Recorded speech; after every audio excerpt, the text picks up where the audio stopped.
So that goes to prove to you that I'm not asking us to do anything, that it's these But surrounding again, towns. you need to Yeah. look at the whole picture, and you need to look think at I the am. whole levy. Well, the numbers, the percentages that you're saying to me, the one that you said, Lynn, You said the CIP rate, okay? the I'm giving you CIP. the residential. You can do the math yourself. They're identical, The almost city of identical Lynn to us. has 87%, was that the correct? 88%. 88% of Lynn is residential? I'm gonna call Peter Karen tomorrow. Please, you give him a I ring. wanna see that. And Stoneham, you can give them a room, 89%. Again, we would have to say, well, Wakefield. Methuen, oh, well, All right, we could throw talk Methuen about out if you Methuen. want. You look at Wakefield, 86%. Michael, Debbie is not gonna make the decision. I'm not. Right. I'm She's- Right. She's voicing it to you. giving us the I information. only give you that the can do it. info. I'm hoping my board members are listening to me because. And I'm sure she's glad she doesn't have to make the decision. Mr. Jones. Two quick comments. When you compare tax rates among towns, one high varying factor is debt inclusion. So a town can have minimum rates, another town can have a massive one, and you don't know it when you compare those tax rates. So you should extract debt inclusion when you do. Secondly, from a historical standpoint, 15, 20 years ago, commercial property was somewhere between 18 and 19% of the town valuation. We've lost 1/3 of that roughly due to valuation. The valuations have been heavy in the residential market because North Reading is known as a residential town and not a commercial town. So if you shifted it 15 or 20 years ago, there were broader shoulders in the commercial areas that support it, whereas today their shoulders are narrowing to do that. So you have to keep those factors in mind as well. Mark?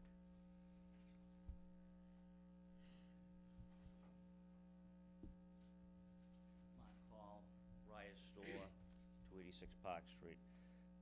I just want to ask the board to keep things the way they are right now, keep them the same, until we get more infrastructure, maybe. But we are all struggling, just so you know. It's, all, Riot Store itself, the rental business, and the contracting business is really hurting. We've already, and Deb can attest, by the way, don't argue with her. Oh, I'm not. Yeah. She knows No, that. she's gonna win every time. She got all kinds of facts. Very good, but our taxes went up without notice, about $4,000 last year. So I sat down with Deb for a long time and talked about ways to abate it and stuff, which we did, and we got some off. But and we're grateful for that. But it's really difficult on us small businesses. I don't know what kind of business you run, Mike, but we're not rolling in the dough. So it might look glorious, but it isn't. Let me tell you. And the other regulations that are being put on us all over the place aren't helping either. Not that that has to do with your vote, but we need small business in town. And that's what keeps things going. We're lucky to live in a bedroom community where, yeah, maybe you're gonna pay the same as a commercial property, but we don't have a lot of commercial stuff around us. We kind of live in the woods, you might say, a little bit. We're very lucky for that, so, or on a hill, Mark, So- don't take my comments wrong. I'm not against business, okay?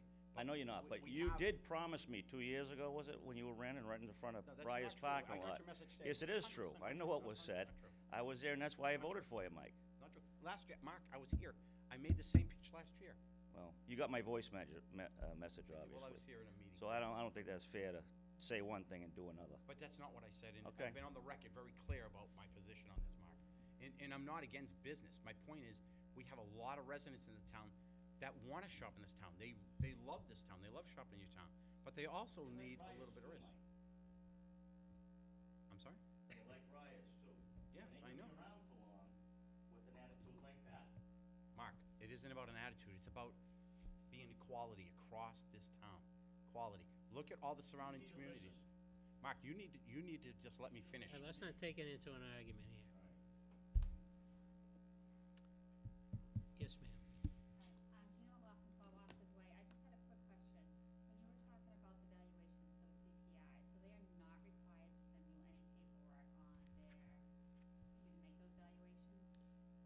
well, Mass General Law does not state that they have to, but they should. There is nothing in the law that says commercial and industrial properties have to return those forms. The MAAO, the Assessors Association, in the past 5 years, we have implemented and authorized the assessors that we can actually attach to our form a fine. That's something, are you gonna get the fine, the fee if they don't return it? Would it even be more proactive? You find the cities that your cities of Quincy, Somerville, Boston, that actually implement that. In a small community such as North Reading, that might be something that you can look at, but how fruitful would it be? The answer to your question is no, it's not in the Mass General Law. But you know what, in a small community like this, like I said, I have 1 year under my belt in this community, and you know what, this year was so much better than last year. So I see an improvement, but I'm out there all the time, so. Yes, sir. Could you come up close to the microphone, please? Name and address. I'm just curious why businesses would have to pay more. A business, they don't pay trash, they don't use the school system, they close the doors in 10 or 12 hours, open up the next morning.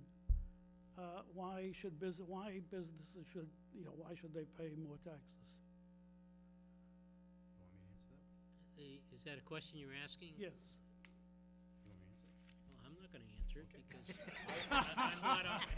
I mean, I don't know how many other taxes that the business doesn't use that the town uses. Sir, and it's a valid question, okay? But when you have to look at it from the residential perspective, okay? Every time their kid wants to play hockey or go to do a sport in school, they can't afford it. So guess what? They have to have a fee.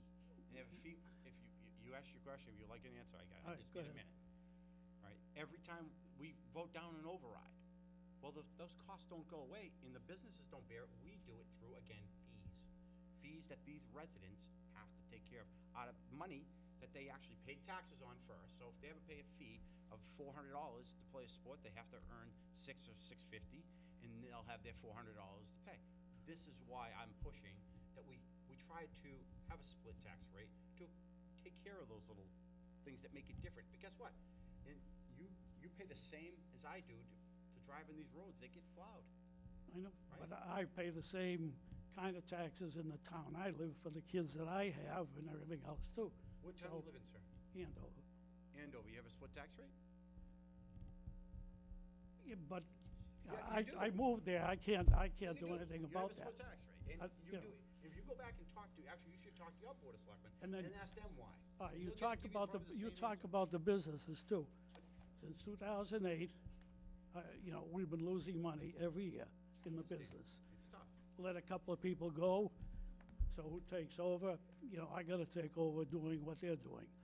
We're losing money, and then I gotta pay another 5,000 or 7,000, 10,000, whatever it comes out to be, to pay more, than what the resident pays. I understand.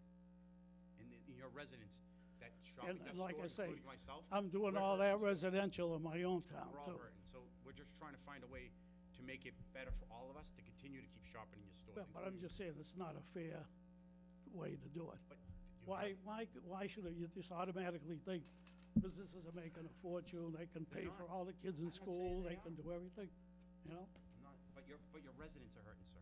I'm here speaking for them. They elected me to be here, and that's what I'm trying to do. Yeah, and I'm trying to send hurting, it I'm across the hurting message. as a resident in Andover, too, Yes, sir. Al Pereira from Advanced Photo. So what you're saying is that these folks that are trying to play sports, the families can't afford it. And what you're saying is raise our taxes so the business can't help those people that can't afford to play sports by our donations. So it's a domino effect. You raise our taxes, we can't afford to help those people. So you gotta take that into consideration also. Okay, Think about it before you vote. okay.